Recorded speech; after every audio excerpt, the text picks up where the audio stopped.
नमस्कार विद्यार्थियों। MA previous political science में आज का हमारा टॉपिक रहेगा अरस्तू का दास्ता संबंधी सिद्धांत।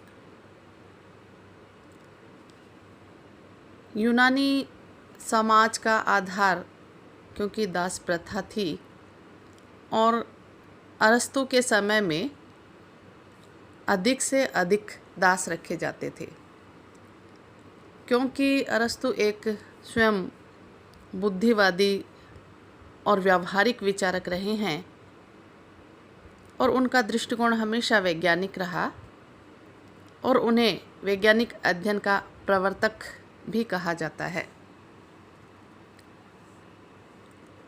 अब यूनानी सभ्यता का एक सच्चा प्रतिनिधि होने के नाते स्वयं अरस्तु कई दासों का स्वामी था और इसीलिए उन्होंने दास प्रथा का समर्थन भी किया। हमने इससे पूर्व जैसे प्लेटो के बारे में पढ़ा, रिपब्लिक में प्लेटो ने दास प्रथा के बारे में कुछ नहीं कहा, चुप रहा, लेकिन बाद में द लॉज उनकी पुस्तक आई, उसमें उन्होंने दास प्रथा का समर्थन भी किया। अरस्तु के समय ऐसा माहौल हो गया था कि कुछ विचारधारा के लोग जैसे सोफिस्ट विचारक हैं, उन्होंने दास प्रथा का विरोध करना शुरू कर दिया और उनका ये मानना था कि ईश्वर ने सबको स्वतंत्र बनाया है तथा प्रकृति ने किसी भी व्यक्ति को दास नहीं बनाया। परंतु अरस्तु इस यूनानी सभ्यता में या यूनानी सभ्यता के अस्तित्व को बचाने में लगे और उन्होंने दासता को मिटा देने का अर्थ समझा कि यूनानी सभ्यता ही समाप्त हो जाएगी। इसलिए उस समय क्योंकि एक तो दास प्रथा बहुत ज़्यादा प्रभावशील थी और प्रत्येक व्यक्ति जो दास रखता था उसको बहुत ही अमीर समझा जाता था और ये दास प्रथा उन्होंने इसलिए भी आवश्यक समझी ताकि कुछ अवसर के क्षण जो उन्हें मिले उनमें वो राजनीतिक और सांस्कृतिक कार्य कर सकें। तो यूनानी दासता के स्वरूप की यदि हम चर्चा करें तो दास प्रथा के औचित्य का जब प्रतिपादन किया अरस्तु, उनके मस्तिष्क में कुछ नगर राज्यों में दासों की स्थिति थी। एटिक में दास को परिवार का एक अंग समझा जाता था और उसकी वेशभूषा परिवार के सदस्यों की भांति थी। उसके साथ सामाजिक और कानूनी दृष्टि से असमानता का बर्ताव नहीं किया जाता और राज्य की तरफ से उसे संरक्षण भी प्राप्त होता था। तो इस तरह अरस्तु को दास प्रथा की अमानुषिकता का बिल्कुल भी आभास नहीं था और इसी कारण मानव ने मानव का घृणित रूप से उत्पीड़न एवं शोषण किया, जिससे वह सर्वथा अपरिचित था। अरस्तु की नज़रों में दास बहुत ही आरामदायक स्थिति में रहते थे और उन्होंने एक मानव के रूप में भी स्वीकार कर लिया था। हालांकि उनका ये कहना था कि नागरिक जो कहलाने वाले हैं वो मुट्ठी भर लोग हैं और दासों को उन्होंने कभी राजनीतिक अधिकार नहीं दिए या उन्हें हमेशा नागरिक होने से वंचित माना। लेकिन फिर भी अरस्तु की जब दास प्रथा के बारे में हम विस्तार पूर्वक चर्चा करते हैं, उनके विचारों का अध्ययन करते हैं, तो हमारे सामने यही निष्कर्ष निकल कर सामने आता है कि दास के साथ अच्छा व्यवहार किया जाना चाहिए। उनकी अर्थ या प्रकृति के बारे में भी अरस्तु ने बहुत कुछ स्पष्ट लिखा और ये कहा कि दास पारिवारिक संपत्ति का एक हिस्सा है। अरस्तु बताते हैं कि संपत्ति दो तरह की होती हैं, सजीव और निर्जीव। निर्जीव संपत्ति में जैसे मकान है, खेत है और दूसरी अचल संपत्ति आती है। सजीव संपत्ति में हाथी, घोड़े, पशु और इसी के साथ दास को इन्होंने सम्मिलित किया। और अरस्तु ये मानते थे कि किसी भी परिवार की सफलता और उसके कल्याण के लिए दोनों ही प्रकार की संपत्ति आवश्यक है। अरस्तु ने स्वयं ने ये कहा कि संपत्ति वास्तव में सजीव और निर्जीव उपकरणों का समूह है। दास संपत्ति का सजीव उपकरण है। जिस प्रकार कुछ उपकरण अन्य उपकरणों में अग्रणी होते हैं, उसी प्रकार दास जो सजीव उपकरण है अन्य निर्जीव उपकरणों की अपेक्षा अग्रणी होते हैं, क्योंकि निर्जीव उपकरणों से तभी काम लिया जा सकता है जब उनसे पहले सजीव उपकरण विद्यमान हो। इस प्रकार अरस्तु ने दास को मनुष्यों की श्रेणी में न रखकर उपकरणों की श्रेणी में रखा। दास परिवार की संपत्ति है, उसका उपकरण है, उसका यानी दास का महत्व परिवार के कारण है और उससे अलग होने पर दास का कोई भी अपना अस्तित्व नहीं रहता। इसीलिए अरस्तु ने कहा कि संपत्ति की प्रत्येक वस्तु जीवन के लिए उपकरण स्वरूप है और जीवन कार्य है, कार्य का परिणाम नहीं। अतः दास कार्य के क्षेत्र में प्रयोग किया जाने वाला उपकरण है। दासता की प्रकृति को लेकर अरस्तु 3 बातें स्वीकार करते हैं। प्रथम, जो व्यक्ति अपनी प्रकृति से स्वयं अपना नहीं है बल्कि दूसरे का है, फिर भी मनुष्य ही है, वह स्वभावतः दास है। और दूसरी बात, वह व्यक्ति जो मनुष्य होते हुए भी संपत्ति की एक वस्तु है और दूसरे के अधीन रहता है, दास कहा जाता है। और तीसरी बात उन्होंने कहा, संपत्ति की वस्तु जो कार्य का उपकरण है और जिसे संपत्ति के स्वामी से पृथक किया जा सकता है, दास है।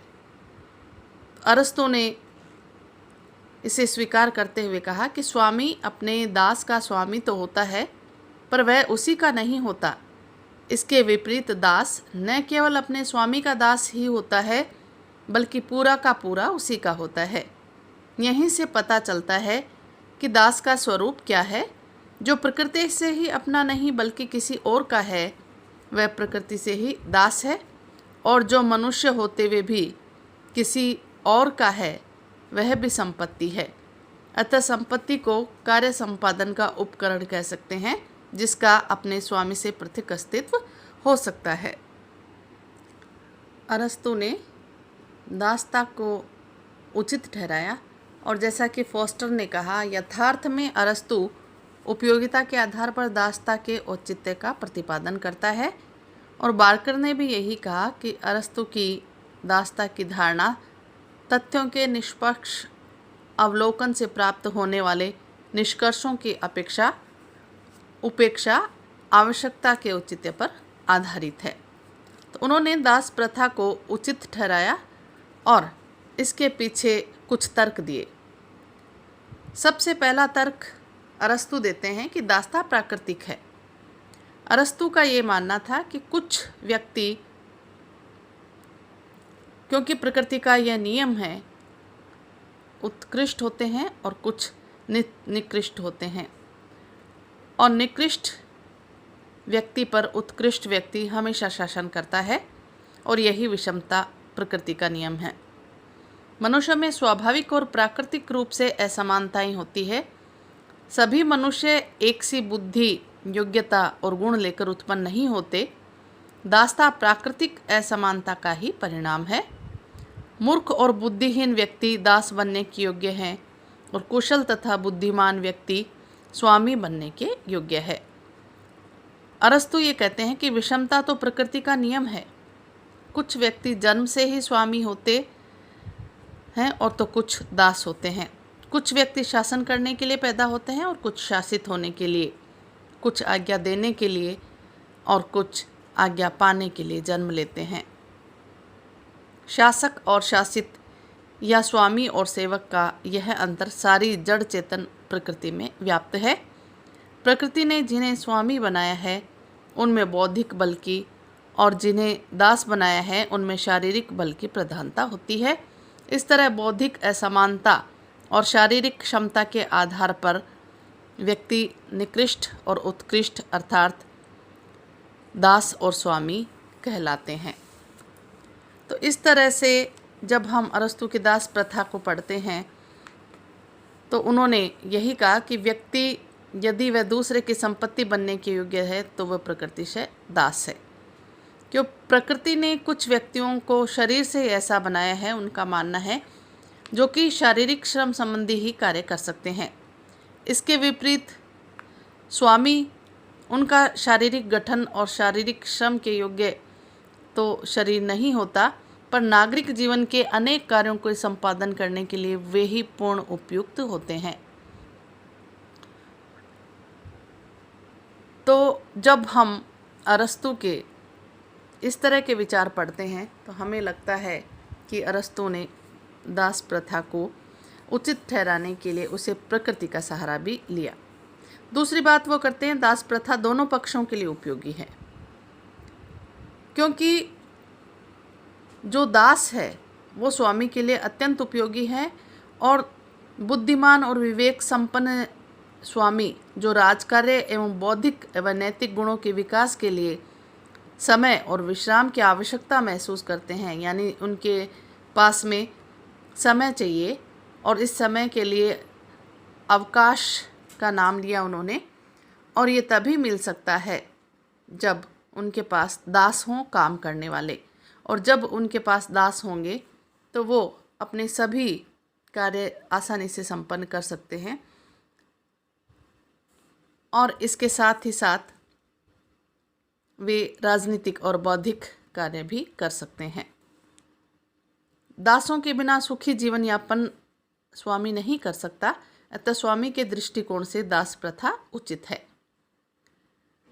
दूसरी तरफ दास की दृष्टिकोण से देखा जाए तो ये प्रथा उतनी ही उचित है। दास के लिए उपयोगी इस रूप में है कि दास निर्बुद्धि और अयोग्य होते हैं, लेकिन स्वामी के साथ संबंध होने से उन्हें आत्मसंयम और विवेक के गुणों को समझने का अवसर मिलता है। तो अरस्तु ने जो ये कहा कि दास और स्वामी इन दोनों के लिए दास प्रथा उचित है, उसे फोस्टर ने कुछ स्पष्ट किया और ये कहा कि वह स्वयं दास की दृष्टि से भी उचित है। यदि दास में प्रकृति से उन सद्गुणों की क्षमता अपने स्वामी के बराबर होती जिनका व्यवहार अवकाश के समय किया जा सकता है, तो यह अवश्य अनुचित होता कि किसी और के सर्वांगीण विकास के लिए उसके अपने विकास को अवरुद्ध कर दिया जाता। अतः जिन लोगों में ऐसी क्षमता विद्यमान हो उन्हें दास बनाना अरस्तु के विचार से अप्राकृतिक होगा। परंतु कुछ लोग ऐसे होते हैं जिनमें ये क्षमता नहीं होती, जो केवल घरेलू काम या राजमिस्त्री का ही काम कर सकते हैं और कुछ कतई नहीं। ऐसे लोग जो दास के रूप में कहीं अच्छे रहते हैं, क्योंकि नैतिक और बौद्धिक गुणों से संपन्न स्वामी के निर्देशन में रहने के कारण इन्हें भी परोक्ष रूप से उन गुणों का लाभ मिल जाता है। तो कुल मिलाकर बात यह है कि फोस्टर भी यही कहना चाह रहे हैं कि अरस्तु ने दास प्रथा को इसलिए उचित ठहराया ताकि दास होने से स्वामी को अवकाश प्राप्त होता है, समय मिलता है और इस समय का वो सदुपयोग राजकार्य में कर सकते हैं। और उधर दास के लिए भी स्वामी के साथ में रहना, परिवार के साथ में रहना उचित है। इससे वो आत्मसंयमित है या ये सब गुण सीखने के साथ साथ नैतिक गुणों का विकास भी उसमें हो सकता है और उसके चरित्र या चारित्रिक गुणों का विकास होता है। तो जिस प्रकार शिशुओं को माता पिता के संरक्षण की आवश्यकता होती है, उसी प्रकार दासों को भी, जो कि बौद्धिक दृष्टि से शिशुवती होते हैं, बुद्धि संपन्न स्वतंत्र व्यक्तियों के संरक्षण में रखना श्रेष्ठ है। और ऐसे संरक्षण के अभाव में स्वयं दासों का जीवन संकटग्रस्त हो जाएगा, ऐसा अरस्तु का मानना था। फिर उन्होंने दासता को नैतिक भी ठहराया और ये कहा दासता नैतिक है, क्योंकि स्वामी तथा दासों के नैतिक स्तर में भेद तो होता ही है और स्वामी गुणी और दास गुणहीन माने जाते हैं। अतः स्वामी का कर्तव्य है कि दासों के प्रति स्नेहपूर्ण और दयालुता रखे। दास का काम है कि स्वामी की आज्ञा का पालन करे। दासों में गुणों का उत्पन्न होना तभी स्वाभाविक है जब स्वामी और दास दोनों आपस में संपर्क में रहे। इतना ही नहीं, राष्ट्रीय अर्थव्यवस्था तथा स्थायित्व के अंग के रूप में भी दास प्रथा को उन्होंने उचित ठहराया और ये कहा कि यूनानी जगत में जो भी ये दास प्रथा प्रचलित थी वो राष्ट्रीय अर्थव्यवस्था और स्थायित्व का अंग बन गई। यूनानी नगर राज्यों में दासों का बहुत बड़ा वर्ग होता था और सारी अर्थव्यवस्था इन पर टिकी थी। ऐसी स्थिति में दास प्रथा को अस्वीकार नहीं किया जा सकता और आर्थिक, सामाजिक, राजनीतिक व्यवस्था के ध्वस्त हो जाने की आशंका हो जाती थी यदि दास प्रथा गड़बड़ा जाती। तो इसी तरह उन्होंने दासता को बहुत अधिक उपयोगी बताया और राज्य की अर्थव्यवस्था का एक अंग भी बताया। संपूर्ण समाज के हित में उन्होंने बताया, क्योंकि कुछ श्रेष्ठ व्यक्तियों को घरेलू धंधों से मुक्ति मिल जाती और वे निश्चिंत व एकाग्रचित्त होकर अपना सारा समय समाज के हित के कार्यों में लगा देते।